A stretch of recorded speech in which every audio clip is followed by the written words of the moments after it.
바다라는 제목으로 스가랴 4장 말씀을 나눕니다. 여러분들 그 한강을 건너거나 아니면 월미도에서 영종도 정도의 그 거리를 바다를 건너려고 한다면 거룻배나 조그만 보트, 노젓는 보트를 타고도 조금 힘들지만 건너갈 수가 있겠죠. 하지만 큰 파도가 치는 그 동해바다, 울릉도까지 노젓는 배로 갈 수 있을까요? 가려면 강력한 엔진이 달린 쾌속선이나 아니면 옛날 같으면은 큰 범선, 돛이 있고 바람을 받아서 가고 그 바람을 받으면서 가야만 할 것입니다. 우리 믿음은 어떤가요? 우리가 그 하나님의 성전으로 우리의 삶을 드리겠다라고 고백하면서도 우리는 여전히 내 힘으로 그 작은 보트를 저으면서 거친 세상을 헤치고 나가고 있지는 않은지 생각합니다. 우리는 그 성령님의 강력한 엔진, 또 성령의 바람, 그것에 의지해서 세상을 헤쳐나가야 되는 것이죠. 성령의 바람에 힘입어서 앞으로 나아갈 때 우리는 하나님께서 목적하신 그 목적지에 도착할 수 있을 것입니다.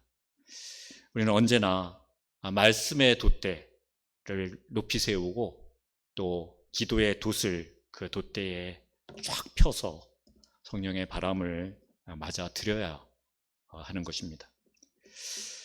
귀한 공동체, 바벨론에서 예루살렘으로 돌아온 유다 백성들, 그 중에 최고령 그 인사들 중에 한 분이 그 학개 선지자였을 것입니다.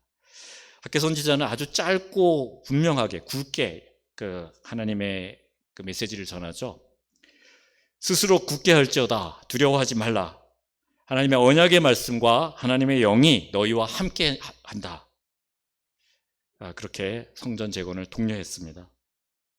하지만 어제 새벽에 제가 말씀드린 것처럼 스가랴 선지자는 20대 후반, 30대 초반, 아마도 예수님이 공생애를 시작했던 그 비슷한 나이의 젊은 선지자였습니다. 학개와는 달리 하나님의 말씀을 받아서 전하는 일이 여러모로 서툴렀던 것으로 보입니다. 그래서 하나님께서는 계속해서 그에게 천사를 보내어서 환상을 보여줍니다. 그리고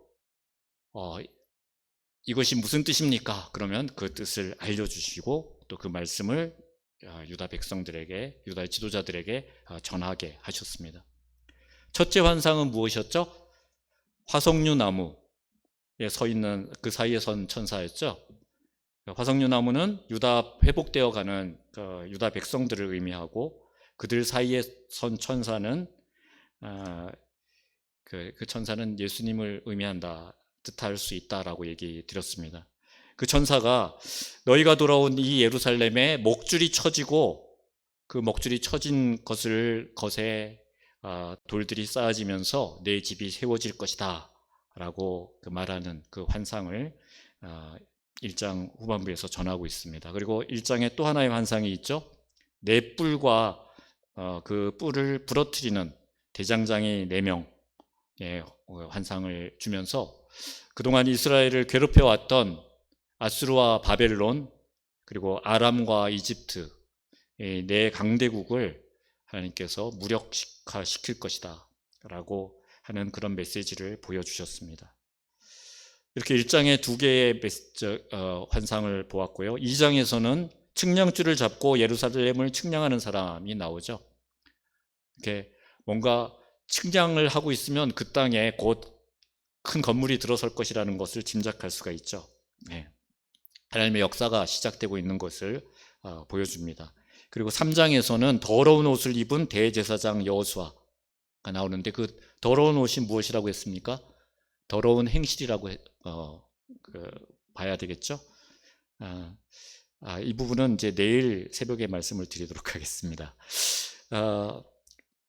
그리고 오늘 그 환상을 이제 보여주셨는데 4장에 5번째 환상이죠. 오늘 읽은 환상은 어떤 환상이었는지 우리 1절을 한번 다시 읽어볼까요? 1절 시작. 내게 말하던 천사가 다시 와서 나를 깨우니 마치 자는 사람이 잠에서 깨어난 것 같더라. 제가 어저께 말씀드렸듯이 유치부 어린이들 가르치려면 많은 시청각 도구가 필요하잖아요. 융판에다가 그림도 그려서 붙이고 막 열심히 설명을 해도 흥미가 없으면 금방 졸죠. 아마도 스가랴도 좀 피곤했던지 4개의 환상을 보고 천사에게 말씀을 듣다가 아마도 잠깐 졸았던 것이 아닌가. 몽롱한 상태. 그럴 때 천사가 어떻게 했다고 하죠? 깨웠다 그러죠. 그리고 나서 2절에 내가 무엇을 보느냐 이렇게 그랬어요. 그래서 스가랴가 본대로 대답하죠. 내가 보니 순금 등잔대가 있는데 그 위에는 기름 그릇이 있고 또 기름 그릇 위에 7등잔이 있다. 그리고 그 기름 그릇 위에 있는 등잔을 위해서 7개의 관이 있고 또 3절에 보면 그 등잔대 곁에 2 감람나무가 있는데 하나는 왼쪽에 하나는 오른쪽에 있나이다. 본대로 천사에게 이야기를 하죠. 그런데 그러고 그냥 그런가 보다 하면 될 텐데 스가랴가 뭐라 그러죠? 근데 이게 다 뭡니까? 하고 4절에서 묻죠. 네. 천사가 이 맹추야 그것도 모르냐 이러면 안 되겠죠. 그래서 또 부드럽게 너 이것들이 무엇인지 알지 못하겠느냐라고 이야기합니다. 스가랴는 참 순수하고 솔직하죠. 글쎄요, 그건 이렇게 시간 끌지 않고 바로 대답하죠. 내 주여, 내가 알지 못하나이다. 이런 대화가 여러 번 나옵니다. 그렇죠? 13절? 아니구나. 예. 네. 13절에도 내가 이것이 무엇인지 알지 못하느냐. 네. 스가랴가 내 주여 알지 못하나이다. 그러고요. 또 5장에서도 5장 2절에서도 그렇죠? 그가 내게 이르되 이는 온 땅 위에 내리는 그가 내게 묻되 내가 무엇을 보느냐 하기로 내가 대답하되 날아가는 두루마리를 보나이다. 이렇게 계속해서 무엇을 보느냐 그것이 무엇인 것 같으냐 이렇게 묻고 그것에 대해서 잘 모르겠다라고 하면 이제 천사가 설명하는 것이죠. 이렇게 그 스가랴처럼 자꾸 이렇게 여쭤보면 하나님께서 우리에게 자세히 여러 가지 방법으로 알려주시잖아요. 덕분에 우리가 하나님 말씀을 더 잘 이해할 수 있게 된 것이죠. 그래서 우리는 스가랴 선지자님 감사합니다 이렇게 스가랴에게 감사를 표시해야 될 것 같습니다. 근데 우리는 사실 설명해 주는 것을 듣고만 있지 들으면서 어떤 의문이 있을 때 설교 끝나고 목사님한테 쫓아가서 목사님 그거 잘 이해가 안 되는데 무슨 뜻이에요? 이렇게 잘 묻지를 않아요. 그죠? 저도 그렇고요. 여러분들도 그렇고. 그래서 예배에 설교 말씀을 듣는 것 외에도 성경 공부를 한다거나 또 소그룹 모임을 한다거나 1대1로 한다거나 하는 그런 모임이 꼭 필요한 것입니다. 구역별 모임을 통해서 주일날 선포됐던 말씀 또는 가정예배 드려야 될 지금은 이제 우리 가정예배 드려야 될 말씀을 구역에서도 같이 나누도록 하고 있잖아요. 그 말씀을 다시 나누면서 자신이 잘 이해하지 못한 부분은 스가랴가 천사에게 묻듯이 그렇게 물어야 되는 거죠. 묻고 깨닫고 또 설명해도 잘 모른다 그러면 더 또 다른 질문을 해야 되고 그런 것이 우리가 말씀을 통해서 하나님의 뜻을 이해하는데 꼭 필요한 과정입니다. 이렇게 우리가 수요예배에서 가정예배에서 나눌 말씀을 미리 나누는 것도 바로 그것을 위해서 하는 거죠. 가정예배를 이끌어 나가야 될 여러분들이 이 말씀을 듣고 또 바로 이해하고 잘 이해되지 않는 부분이 있다면 정리를 하고 또 질문을 하고 해서 그걸 가지고 자녀들과 또 배우자들과 이렇게 함께 하나님의 말씀을 나눠가야 되는 것이죠. 그렇게 준비를 해도 사실 가족들이 엉뚱한 질문, 전혀 내가 상상하지도 못했던 그런 질문으로 나를 당황시키게 할 수 있습니다. 바로 그것이 나의 믿음의 삶을 또 하나님을 아는 지식을 키워나가는 길이에요.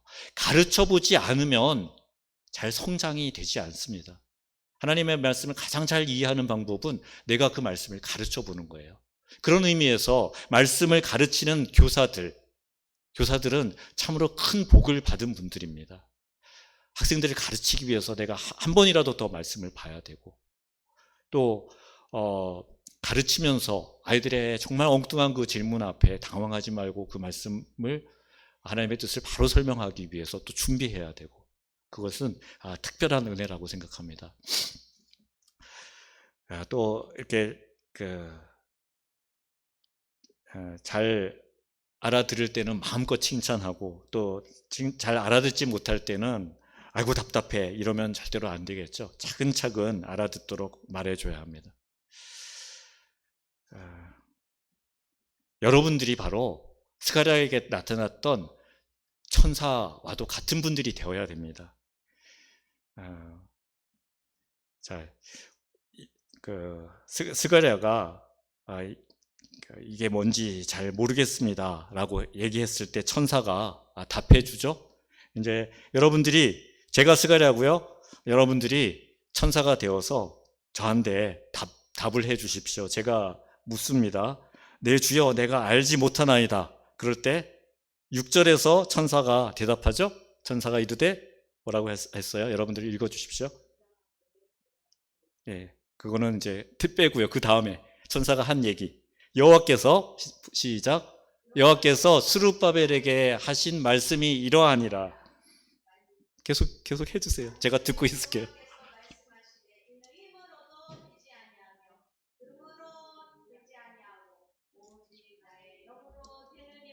천사님들 감사합니다. 네, 그렇군요. 이게 힘으로, 능력으로 되는 것이 아니라 오직 하나님의 영으로 되는 일이군요. 이렇게 스가랴가 깨닫고 또 유다 백성들에게 그 말을 또 전하는 것입니다. 하나님은 스룹바벨에게 성전 건축은 바로 사람의 힘이나 능력으로 되는 것이 아니라 하나님의 영으로 되는 것이다 라고 스가랴를 통해서 말씀하시고 계시는 것입니다. 하나님이 주시는 사명을 감당할 때 우리는 내 힘, 내 지혜로 하는 어리석음을 범해서는 안 됩니다. 성령님의 능력을 구하고 그 능력의 힘을 입어야 합니다. 하나님의 일, 성전을 재건하는 일은 바로 하나님의 일입니다. 하나님께서 이끌어 가십니다. 유다 백성들은 그 도구로 사용되는 것입니다. 우리도 역시 우리에게 주신 사명, 그것은 하나님의 일이라는 것을 잊지 말아야 합니다. 그 일을 감당하려면 성령님의 권능을 힘입어야 하는 것입니다. 예수님이 3년 동안이나 친히 모범을 보이시면서 훈련시켰던 제자들, 그들을 보십시오. 그들은 예수님 가장 가까운 곳에서 같이 먹고 같이 자고 같이 길을 동행하며 예수님이 하시는 일거수일투족을 다 지켜봤던 자들이었습니다. 그렇지만 예수님이 떠나고 나자 그들이 할 수 있는 일은 아무것도 없는 무력한 자들이었습니다. 성령님께서 오순절 마가의 다락방에 임재하셔서 그들 가운데 계실 때 그들은 비로소 예수님의 일어나서 성전에 나아가 예수님의 부활을 증거할 수가 있었습니다. 예수님이 이 땅에 오신 그 이유가 무엇인지 제자들은 온전히 이해하지 못했고, 또 예수님이 대제사장들에게 그들이 보낸 그 무리에게 잡혀가시자 모두 두려워서 예수님 곁을 떠났던 그런 이들입니다. 그들이 성령이 그들에게 임하자 그들은 완전히 변화된 것입니다. 그래서 복음을 담대히 증거했고 예수님을 위해서 죽는 것도 두려워하지 않았습니다. 그래서 하나같이 다 순교의 길을 갔던 것이죠. 이처럼 우리가 하나님이 주신 사명을 감당하기 위해서는 성령의 능력이 필요합니다. 우리는 언제나 철저하게 하나님만 의지하며 성령의 능력을 힘입고 우리에게 주신 사명을 이루어가야 합니다. 오직 성령이 너희에게 임하시면 너희가 권능을 받고 예루살렘과 온 유대와 사마리아와 땅끝까지 이르러 내 증인이 되리라. 이렇게 사도행전 1장 8절에서 말씀하셨듯이 우리는 우리 가운데 성령이 임하시기를, 그리고 성령님이 이끄시는 대로 성령님과 함께 하나님의 일을 해나갈 수 있도록 늘 기도하기를 쉬지 말아야 할 것입니다. 하나님은 큰 산을 바라보며 내가 스룹바벨 앞에서 평지가 되리라 라고 7절에서 말씀하고 계십니다. 여기서 큰 산은 하나님의 백성의 가는 길을 가로막는 거대한 장애물을 뜻하는 것이죠. 당시의 정황으로 봤을 때 이 장애물은 성전 재건을 방해했던 그런 대적자들을 가리키는 것으로 보입니다. BC 536년으로 추정되는데 그때 산발랏이 중심이 된 그 사마리아인들이 성전 재건을 조직적으로 방해를 했습니다. 그리고 16년 만에 그 성전 건축이 다시 시작된 후에도 그 다뜨네와 스달보스네의 방해가 계속해서 이어집니다. 하지만 하나님께서는 큰 산이 평지가 될 것이다 라고 스룹바벨 앞에서 선포하고 계십니다. 그 선포는 그대로 이루어졌습니다. 스룹바벨은 그 모든 장애물을 극복하고 마침내 하나님께서 주신 사명, 성전 재건의 대업을 완수했습니다. 에스라 6장 15절에 있죠. 다리오 왕 제6년 아달월 3일에 성전 일을 끝내니라. 이렇게 스룹바벨과 같이 하나님을 절대적으로 의지하는 자, 그런 자들만이 그 어떤 장애물이라도 넘어설 수가 있는 것입니다. 하나님께서 큰 산을 평지로 만들어 버리시기 때문입니다. 우리는 누구나 살아가면서 이런 우리가 감당하기 힘든 큰 산을 만나게 됩니다. 그래서 그 감당할 수 없는 장애물 앞에서 모든 것을 다 포기하고 좌절하기도 하죠. 하지만 하나님께서 주신 사명이라면 우리가 도저히 할 수 없는 일이라도 하나님께서는 반드시 그 장애물을 넘어서도록, 아니면 그 장애물을 큰 산이 평지가 되듯이 제거해 버리시는 그런 역사를 행하실 것입니다. 우리는 그 사실을 잊지 말고 철저하게 하나님의 영만을 의지하는 그런 삶을 살아가야 할 것입니다. 여러분, 하나님을 신뢰하십시오. 그럴 때 큰 산이 평지가 되는 그런 놀라운 경험을 우리 삶 속에서 우리가 해나가게 될 것입니다. 다니엘 기도를 통해서 그런 간증들을 우리가 계속 보고 있지 않습니까? 성도는 큰 산을 만날 때 언제나 나를 보는 것이 아니라 하나님의 뜻, 하나님이 이루실 일들을 잠잠히 바라보며 그 일들 가운데 기뻐하며 하나님을 찬양하는 그 자리에 서야 하는 것입니다. 사무엘상 17장에 보면 다윗이 이렇게 말하죠. 주의 종이 사자와 곰도 쳤은즉 살아계시는 하나님의 군대를 모욕한 이 할례받지 않은 블레셋 사람 이리이까 그가 그 짐승의 하나와 같이 되리이다 라고 하나님께 고백합니다. 성령의 이끄심을 따르는 사람은 하나님의 이름을 조롱하는 자들을 향해서 다윗과 같이 담대하게 나아갑니다. 아무리 큰 문제도 거인 골리앗이 쓰러지듯이, 큰 산이 평지가 되듯이 다 깨끗하게 해결될 것입니다. 8절에 또 여호와의 말씀이 스가랴에게 임합니다. 9절에 보시면 스룹바벨의 손이 이 성전의 기초를 놓았은즉 그의 손이 또한 그 일을 마치리라 하셨나니 만군의 여호와께서 나를 너희에게 보내신 줄을 내가 알리라 하셨느니라.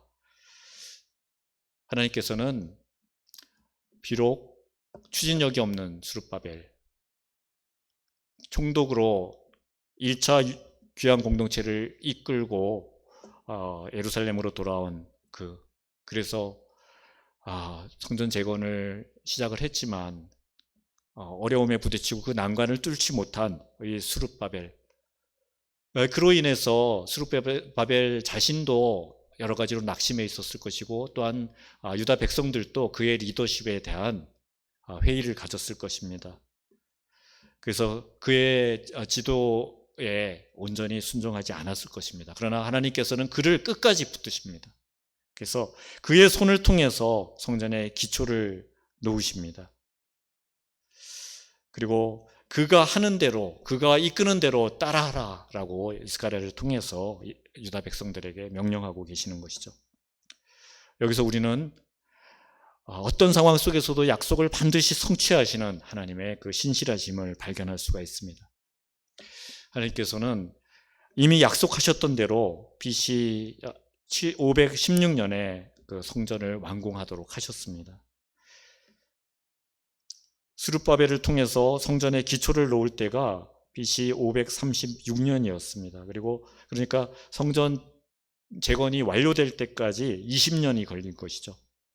대적들의 방해, 그리고 수많은 어려움이 있었지만 결국은 성전은 완공되었습니다. 하나님께서 시작하신 일이기 때문에 하나님께서 마치신 것이죠. 그리고 변함없이 스룹바벨에 대한 신뢰를 하나님께서 주시고, 그가 기초를 낳고 그가 그 공사를 마무리할 수 있도록 그의 등을 밀어주셨던 것입니다. 하나님께서는 뜻하신 일을, 그리고 시작하신 일을 반드시 이루신다라는 사실을 우리는 여기서 다시 한번 발견하게 됩니다. 하나님께서는 한 점이라도 거점이나 오류가 없는 분이십니다. 완전하신 분입니다.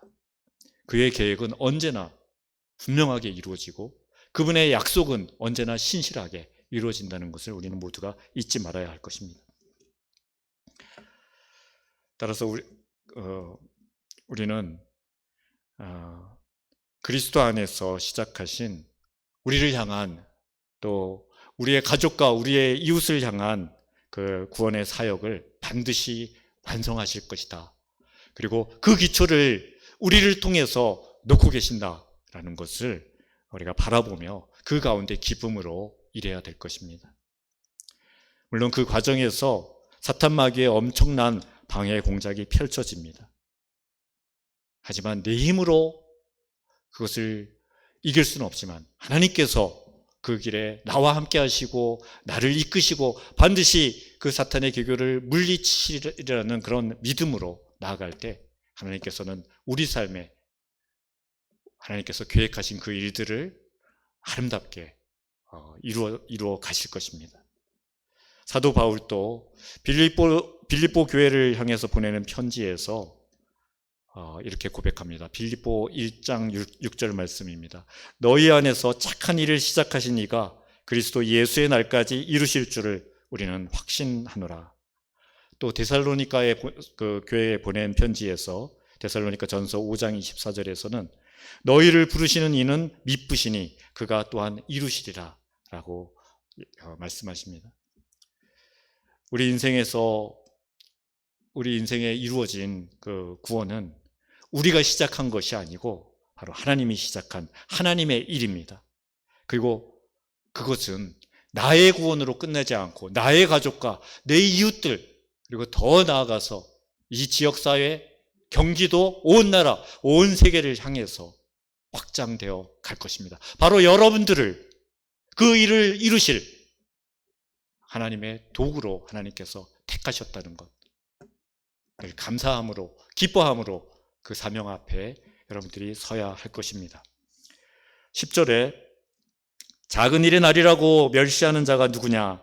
사람들이 스룹바벨의 손에 다림줄이 있음을 보고 기뻐하리라. 이 7은 온 세상에 두루 다니는 여호와의 눈이라 하니라. 하나님의 눈이 7개래요. 7은 무슨 수라고요? 완전한 수. 그렇죠? 하나님의 영이 온 세상에 충만하다라는 그런 상징적인 표현입니다. 조금도 부족함이 없다. 완전하다.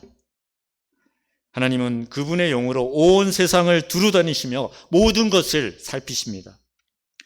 스가랴 선지자는 이 말씀을 통해서 스룹바벨 주도하에 건축 중인 그 성전이 결국 모든 것을 살피시는 하나님의 간섭을 통해서 완공될 것을 다시 한번 분명하게 전하고 있는 것입니다.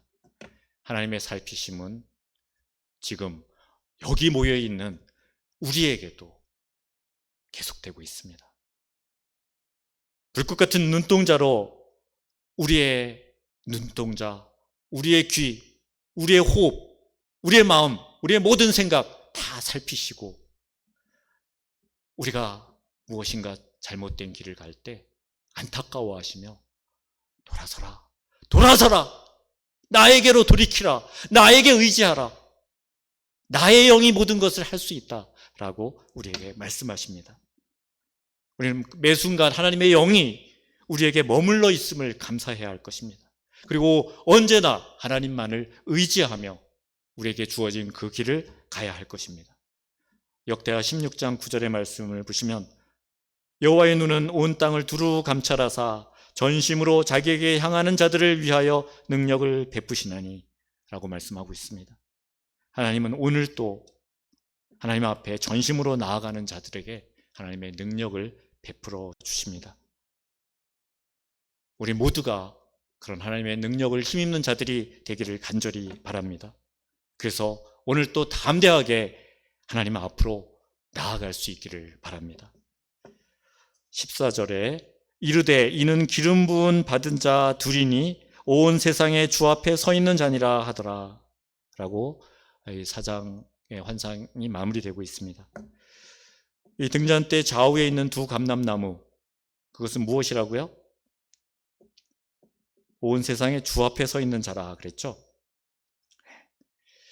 기름 부은 받은 자들을 의미합니다. 성전 재건의 주도적인 역할을 감당했던 두 사람, 대제사장 여호수아와 총독 스룹바벨이죠. 이 둘은 바로 이 땅에 오신 예수 그리스도를 예표합니다. 또한 왕같은 제사장으로 세워진 우리들, 여러분들 모두, 우리 모든 성도들을 예표하는 것이기도 합니다. 기름 부음 받은 자는 원문으로 보면 아주 신선한 기름, 그런 기름의 아들들이다라는 의미가 있습니다. 이 기름은 성령을 상징하죠. 그래서 이 말은 바로 그들이 성령으로 충만한 자들이라는 것을 나타내는 것입니다. 하나님은 성전 재건을 위해서 두 지도자, 대제사장 여호수아와 또 정치적 지도자 스룹바벨에게 이 성령을 충만하게 부어주셨습니다. 그리고 그 둘은 하나님의 뜻에 따라서 성전을 완공했습니다. 이 두 사람은 또 이 두 사람이 바로 우리가 취해야 될 모습이죠. 우리는 왕같은 제사장으로 세워진 하나님의 자녀들, 하나님의 일꾼들입니다. 구원받은 우리는 예수님께서 그 길을 먼저 가셨듯이 주의 몸된 교회를 든든히 세워가는 일에 우리의 모든 것을 드려야 합니다. 여호수아와 스룹바벨이 성전을 재건했던 것처럼 또 예수님이 온전한 성전을 세우셨던 것처럼 우리도 왕같은 제사장으로서 우리에게 주어진 사명을 감당해야 합니다. 언제나 하나님 앞에 거룩한 산 제사를 드리며 하나님의 통치에 순종하고 만민에게 복음을 전하는 삶을 살 때 바로 우리를 통해서 이 땅의 교회가 온전하게 세워질 것입니다. 계시록 1장 6절 말씀을 읽어드리겠습니다. 그의 아버지 하나님을 위하여 우리를 나라와 제사장으로 삼으신 그에게 영광과 능력이 세세토록 있기를 원하노라. 아멘. 여러분, 하나님이 일을 할 때, 하나님께서 맡겨주신 사명을 감당할 때 나의 능력, 나의 지혜 의지하지 마시기 바랍니다. 먼저 기도하고 하나님의 뜻을 구하며 그 뜻 안에서 계획하고 실행할 수 있기를 바랍니다. 그렇게 하지 않는다면 마치 동해 바다에 태평양을 건너겠다고 보트 한 척을 띄우고 노후를 저어서 나아가는 그런 무모한 모습일 것입니다. 우리는 말씀의 돛대를 높이 세우고 기도에 넓은 돛을 펴서 성령의 바람을 맞아들여야 합니다. 그 강력한 힘으로 하나님께서 우리에게 주신 그 사명의 길을 향해서 나아가야 할 것입니다. 지금 이 순간에도 성령님은 우리와 함께 하시기를 원합니다. 우리의 모든 지정의를 성령님께 내어 맡길 수 있기를 바랍니다. 그분의 인도하심을 따라서 온전한 길로 나아갈 수 있기를 바랍니다.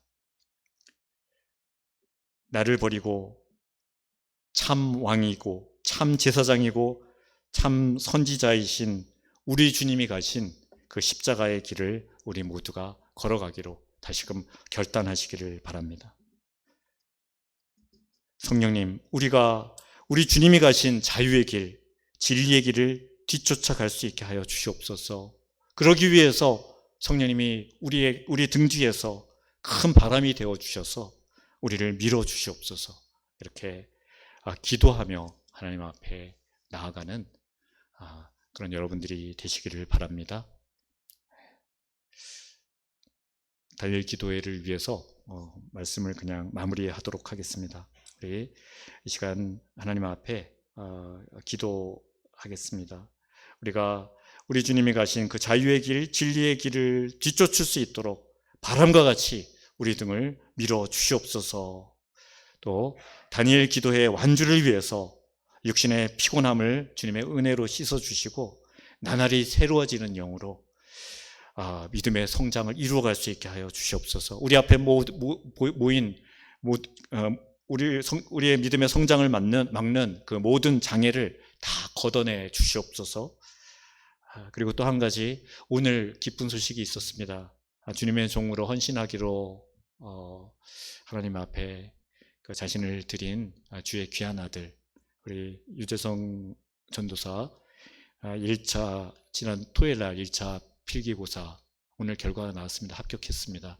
그리고 이제 말일 날 2차 면접 고사가 있습니다. 무난하게 잘 통과하여서 멀고 먼 주님의 종으로서의 그 길 잘 감당하며 나아갈 수 있도록 하나님 은혜를 부어 주시옵소서. 이렇게 기도해 주시기 바랍니다. 제가 기도하고 예배를 마무리하도록 하겠습니다. 하나님, 비천하고 어리석고 연약한 저희들, 이렇게 허물 많은 저희들 예수 그리스도의 보혈로 구원하여 주셔서 살려주시고 자녀 삼아주시고 일꾼 삼아주심을 감사드립니다.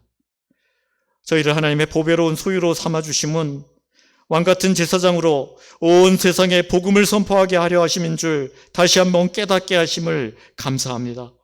우리 주님이 영광의 왕으로 위대한 대제사장으로 또 참 선지자로 가신 그 길을 미약하지만 한 걸음 한 걸음 용기를 내어 따르기를 원하옵나이다. 우리 작은 힘과 세상의 큰 파도 앞에 우리가 두려워하지 않게 하여 주시옵소서. 성령의 바람을 받을 말씀과 기도의 돛을 높이 올리며 성령님의 도우심을 힘입는 자들 되게 하여 주시옵소서. 담대하게 죽음의 파도를 가르며 승리의 길을 향해 나아가는 그 길에서는 그 기쁨을 우리 모두가 마음껏 누릴 수 있도록 은총에 은총을 더하여 주시옵소서. 계속해서 이어지는 다니엘 기도회를 통해서 오늘 또 하나님이 나와 함께 하심을 정말 기쁨으로 깨닫게 하여 주시고 그 기쁨 앞에 감사함으로 기도하며 나아갈 수 있는 복된 시간으로 이어질 수 있도록 하나님 은혜를 내려 주시옵소서. 감사드리며 우리 주 예수 그리스도의 이름으로 기도합니다. 아멘.